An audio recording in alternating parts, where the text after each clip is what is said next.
Wayne Mullins, you are the CEO and founder of Ugly Mug Marketing in Central Louisiana that can be found at uglymugmarketing.com. Welcome to the show.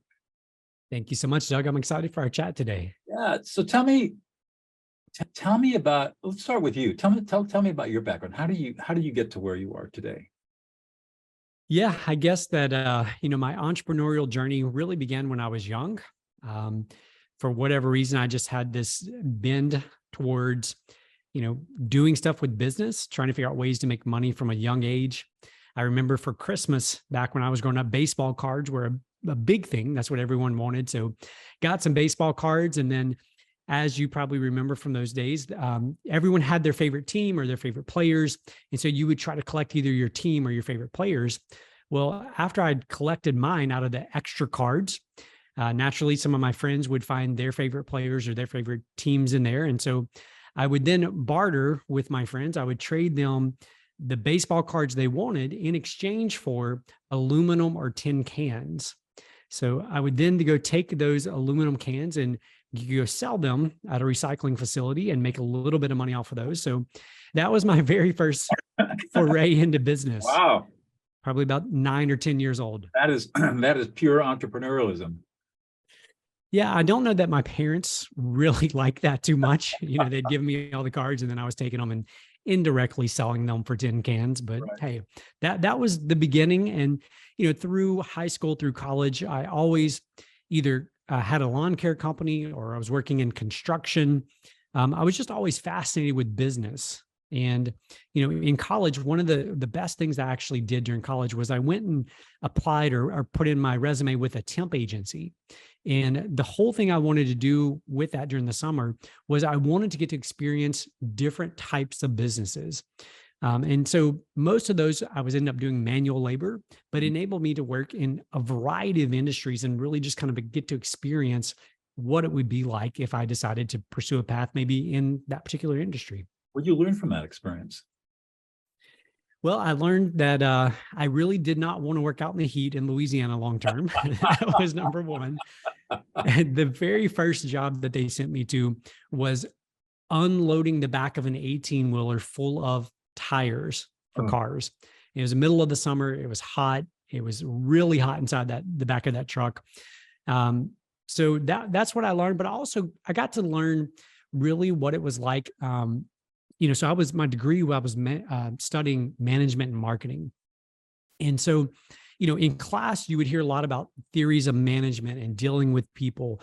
And then when you're in these environments where I was just a temp worker, but I got to witness from an outsider's perspective, kind of ingrained in the business, how managers, how leaders, what the interaction looked like between, the manual labor force and I guess you call it the management or the blue collar force within those organizations. And so honestly, that experience really taught me a lot about management and leadership just through observation. Wow. And that's a great lesson at such a young age too. I mean, you're in college studying theory and then get to see it play out in real life. And I suppose that there was a disconnect. What you were learning in college did not comport with what you saw in action. Yeah, I did notice that. And, what's so interesting, I think about this often is that, the best theory in the world, the best strategy in the world, the best tactic in the world is meaningless if you're unwilling to implement it. And if you're unwilling to adjust based on the feedback that you receive after you begin implementing that. Mm-hmm. And, from my perspective, I see this time and time again in working with entrepreneurs and working with business leaders. It's that we buy into a particular strategy or particular process or particular framework, if you will, right, so wholeheartedly that we're unwilling to then second guess or even question the feedback that we're getting as a result of implementation. So that has been for me, one, I observed that, but two, I've had to also learn that the hard way over the years of entrepreneurship. Yeah, I teach a graduate class called Decision Making Under Stress and Conflict at Pepperdine University in Malibu. And when I'm teaching my students about decision making, the last question I teach them to always ask is, what if I'm wrong? And always second guess. Always ask yourself, what if I'm wrong? What am I missing here? What if I miss completely? And all our assumptions are completely wrong. Then what happens? It's a beautiful question, Doug, because for me in my journey, I wish I could tell you, I observed that I had it all figured out, but so often for me personally, my ego comes into play, right? And I'm supposed to be the one with the answers. I'm the one who has studied this, quote unquote. I've read the books on this. I've, gotten advice from great people. And so for me, I often end up tripping over my own ego in these situations. That's a hard one, and especially when you found a company and you've got employees and you're at the top, and people are kind of giving you a lot of nods and genuflections because you're the CEO. It's pretty hard not to avoid reading your own press releases, Yeah. and it's something you have to really fight against to keep that humility. And that's tough. You have to, that takes a lot of self-awareness, I think, for people to be able to do that. One of the lessons kind of in that same area that I have to constantly work on is the need to, I don't know if you'd call it hear myself, or the need to make my opinions known. So every single week in our team, we have a team meeting every single week. And what we do is we present our goals for the week, the things that we committed to for that week. And then we offer those up for feedback from other people. And I'm having to train myself, and I've been working on this for years because I'm a slow learner apparently, but there's things that I can see that I could point out that I could very quickly tell people on the team, hey, you should look at this, or you should do it this way, or you should do it that way. But instead, I'm having to learn to bite my tongue, to allow other people on my team to step up and learn to challenge, learn to question. And, for me, knowing that I could quickly and easily give someone the answer is a frustrating process, learning to watch other people struggle through that decision-making process. But it is frustrating, and yet it's extremely productive because you're teaching and training and coaching and watching people grow. And you find out, well, is this person willing to grow? Is this person willing to expand their thinking? And if so, then it's somebody you want to keep. And if not, then you have to decide, how long do I want to keep investing in this person? So it's so much easier to do the work yourself when you know what to do. And it's so much harder to slow down and give the opportunity to other people and watch them make mistakes and sort of cringe. Oh my God, what do we do? Yeah, I think that, and I wholeheartedly agree. And allowing people to make those mistakes. I mean, there's been numerous things where I could have stepped in and prevented the mistakes. Now, again, obviously, I'm not talking about something that's going to jeopardize a client or, jeopardize massive amounts of money, but learning to allow them to fail, even if it's going to cost us a little bit of money, so that they can learn to work through that thing. And, I see the same thing with, I've got 4 kids, and allowing them to experience those failures, allowing them to work through those things, even though we could easily as parents step in and save them some bumps and some bruises and some scars, just to allow them to exercise their ability to figure out in situations what to do, how to do it, and how to solve those problems. Yeah, and it's the failure that gives you the confidence, because you get through the failure and the pain of it, and you pick yourself up and do it again, and eventually you realize that failure is just a part of life. And it's not completely devastating. Tell us a little bit about your company, Ugly Mug Marketing. Pretty interesting name. Yeah, so Ugly Mug Marketing was born just over 14 years ago. I had started a previous company, and over the course of about a 3-year period, I grew that company fairly quickly. And it was as a result of that growth that I started having entrepreneurs from the community come to me and say, hey, we see your growth. We see how quickly you're growing your business. What are you doing? And the answer, Doug, was always marketing. We're doing a very specific type of marketing. And so that led into some consulting around marketing, which eventually kept growing, and it got to the point where I said, this could be a full-time thing. So I put the other business up for sale and sold it, and then started this full time. Wow. So you're a full throttle marketing agency in Central Louisiana? We are. We do everything from web development to, social media marketing to traditional marketing, from television, radio, print, all that kind of stuff. And what do you think is unique about what you personally bring to the business and to your clients? I would say that we are solely focused on results. Now, I know that's very cliche, and I know that's what everyone says, but we are so committed to the results of our clients that we tell them, give us 2 months. So when we're starting a relationship, give us 2 months. If at the end of 2 months, you are not convinced that we are heading in the right direction, meaning you're not on the path to a positive ROI off of what you're spending with us and what you're spending on ad spend or whatever it may be, we don't want to continue. Like, we don't want your money. We don't want to lock you into a long-term contract. We are solely focused on results. Now, the beauty of saying that is it is appealing, but the downside to saying that and living that is it requires way more effort. It requires way more work than merely checking some check boxes off and merely reporting what we would call vanity metrics, reach, impressions, engagement, Clicks. all these vanity. Yeah. So yeah, because at the end of the day, if you're putting your money where your mouth is, which sounds like you're doing, people have got to make money. Yeah. They've got to see that the money they've invested with you is turning them an X return on investment, or it's not worth it. But that also means then that the people that you choose to work with, you're probably pretty selective. Because if you hire a company that's not well managed or is not doing well to begin with, no amount of marketing is going to help them. Yeah. So you have to be a little choosy, I imagine. We have to be choosy, but we also have to understand that oftentimes when people come to us for quote unquote marketing help, that often that's symptomatic. There's often something else below the surface that may be leading them to believe they have a marketing problem. And so we very often find ourselves in conversations around things that are not directly marketing related, right? So we have sometimes conversations about pricing of products. We have conversations sometimes around managing of team, leading your team, conversations about customer service, customer support. So we know that what we have to do in order to succeed with this quote unquote marketing piece is we really have to be almost like business advisors, and we have to be willing and able to diagnose other things that may be more of root causes that are leading to these symptoms around marketing.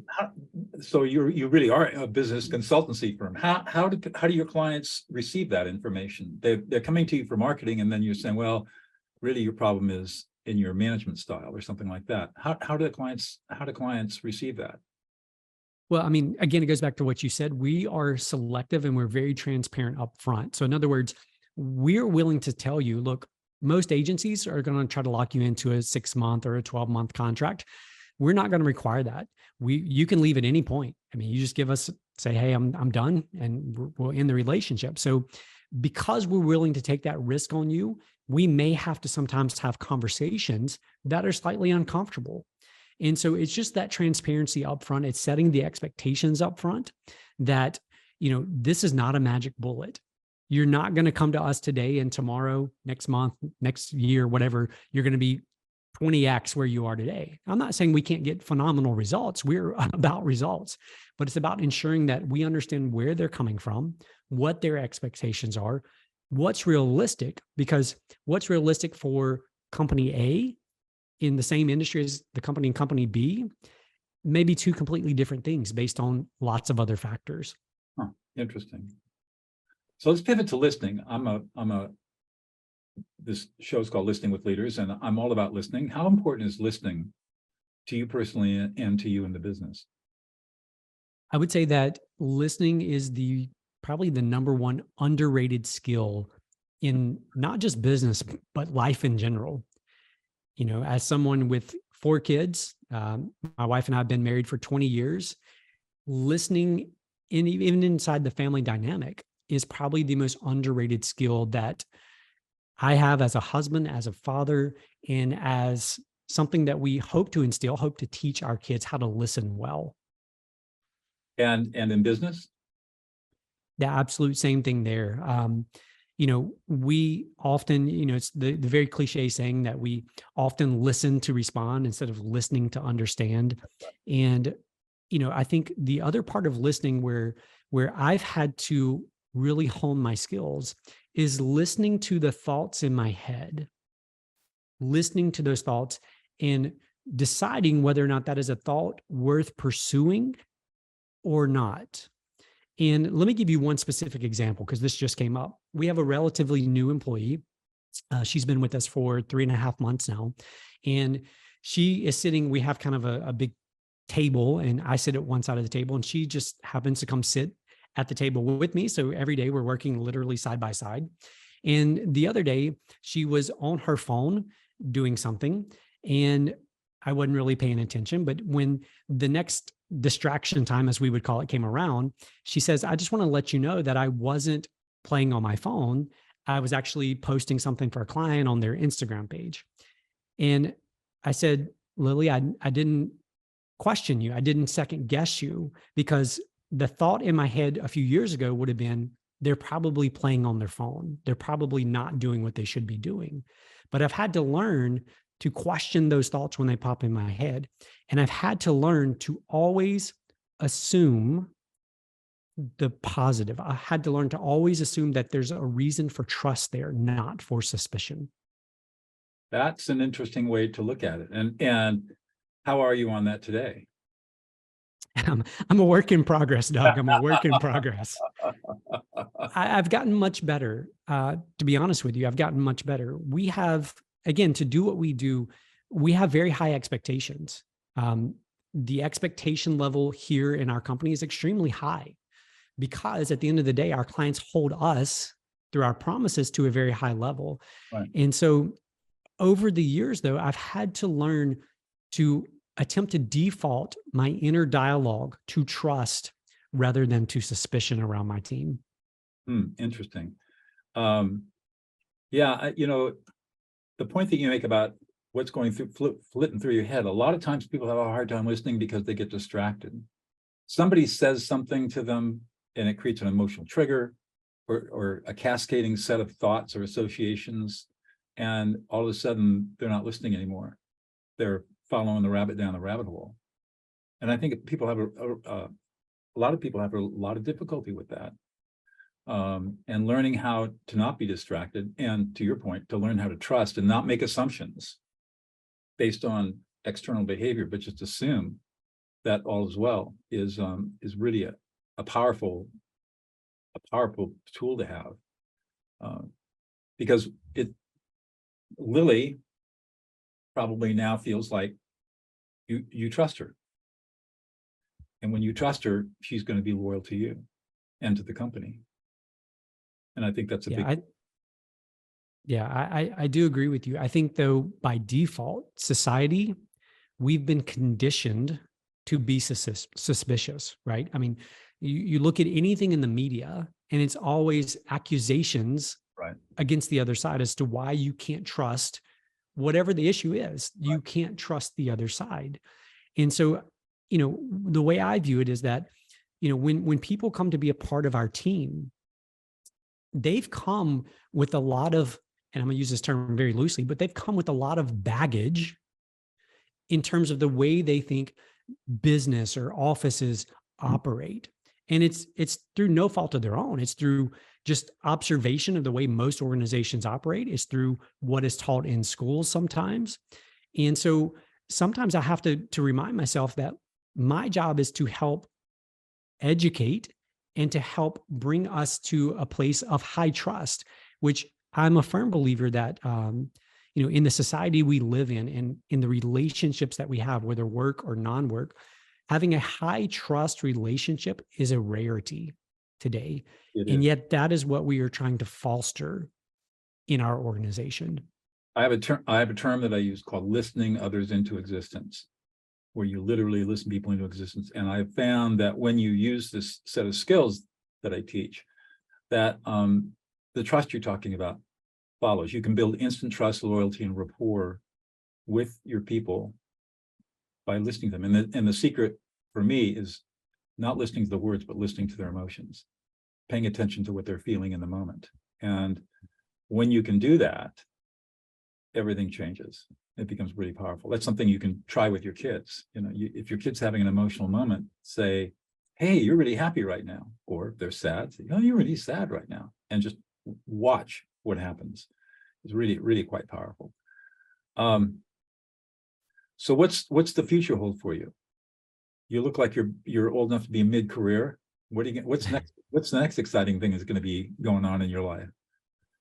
I have the most boring answer you'll probably ever get, Doug, and that is I am an incrementalist. Okay. So I'm just a firm believer that every single day that we should be getting a little better. And so I say we, I'm referring to my team, I'm referring to my family, and to myself. I'm a huge believer in this idea of, the most difficult person that you or I will ever lead is the person who looks back at us in the mirror every single morning.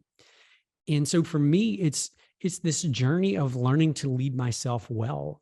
It's this journey of full ownership of my self-leadership, not so that I can arrive at some destination, not so that I can say, hey, look at me, look at how well I lead or manage myself, but so that I can, I believe, stand in confidence and demonstrate to those around me the importance and the power of that, of learning to lead ourselves well. I firmly believe that if entrepreneurs and leaders would first focus on learning to lead themselves well, so many of their quote unquote management or leadership problems at the office would fall away. Because what we quickly realize is so many of those problems aren't really problems. They're more so about the person in the mirror. That's right. So you just very elegantly described what I call the 4 dimensions of leadership. One of the 4 dimensions. So you can lead up, you can lead sideways to your peers, you can lead down to your subordinates, but most importantly, you have to lead yourself. Because if you don't lead yourself, then nobody's going to follow you. Yeah, it's really, really important. And that means in terms of leading yourself is looking at yourself objectively, as difficult as that is, and growing, constantly seeking out growth opportunities. How can I? Yeah, I was going to say the Johari window. If you're not familiar with it, for anybody listening, Google it, look it up. But basically, it shows that there are things that are unconscious to us that other people can see, right? So there's things about myself as a leader, as a husband, as a father that I'm unaware of that could be hindering my ability to lead my team, to lead my kids, to be a good spouse to my wife, right? There are things that other people can see that I can't see. The problem we run into is that we often surround ourselves with people who are unwilling to tell us the uncomfortable truths we need to hear.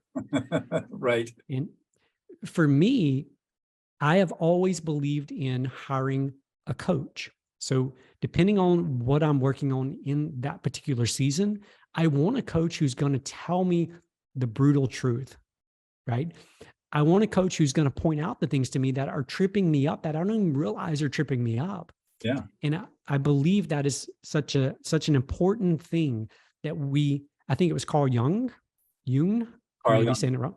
Mm-hmm. Yeah.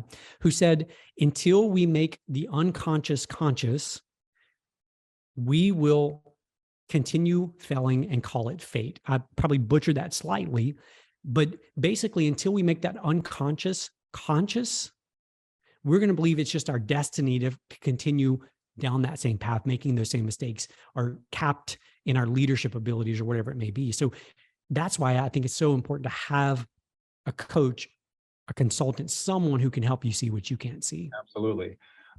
In my work as a peacemaker, I see people get very angry.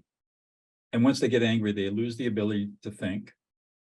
Their executive capacity goes out the window. And now it's all unconscious programming. And they're not even aware of how destructive that programming is. It just happens. And they wonder why chaos erupts around them. And your point's really well taken. Once you understand that you've got these programs that have been programmed into you from childhood, you can do something about it. But if you're not unaware of your programming, then when you get stressed and you can no longer have control, executive function control in your brain, then that programming is going to take over, and more often than not, it's going to not be a pretty sight. Yeah, no, that's good stuff. Yeah. Well, we're kind of getting to the end here. I have one more question for you. This is a little more personal and kind of fun. Wayne, if somebody were to ask you Well, let me frame it this way. What's one thing about yourself that we would not know unless you revealed it to us? Yeah, I think my default answer, the first thing that came to mind was that most people in the podcasting world, in the speaking world, assume that I'm extroverted. And the reality is I'm a very high level introvert. I'd much rather be hiding in the corner with a book and a journal, reading and writing. So that's the very first thing that comes to mind when I think of that question. Yeah. It's so interesting because I'm very introverted myself, and yet I was a former trial lawyer, and I'm out there in the world. What I find about that is that we get our energy from inside, and we recharge when we can be alone. To your point, reading a book or journaling, or for me, I'm a jazz violinist, so playing music. And the extroverts out there, they'd just rather go out and party hardy, and they're thrilled to be in a big room. I hate being in big rooms with a lot of people. I don't like that at all. So I'm with you, man. Thank you so much for taking the time with me to have this conversation. I really enjoyed it. Thank you, Doug, for the opportunity.